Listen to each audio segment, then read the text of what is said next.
पदयात्रा उपस्थित आम समस्त प्रिय बड़ भाई आदिवासी नेता पूर्वतन मंत्री रमेश माझी महोदय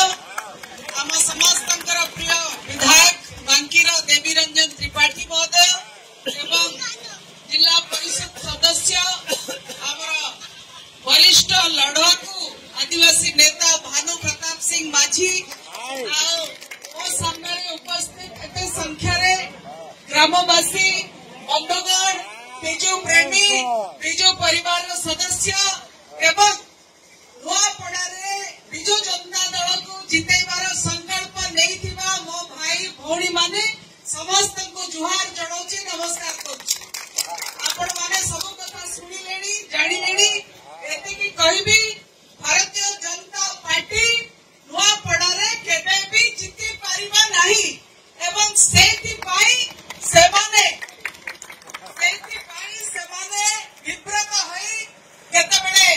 गुड़ी फुटाउचंती भोटर माने को भयभीत करबा पई केतेबेले डंगा बांटुचंती एबे हम सुनुचु जे सब गाँ रे तका मंत्री माने बसिकरी टंका बांटी की भोटर माने को प्रभावित करबा को चाहुचंती सीधा सीधा कहबी जे टंका बांटुची टंका नियंतु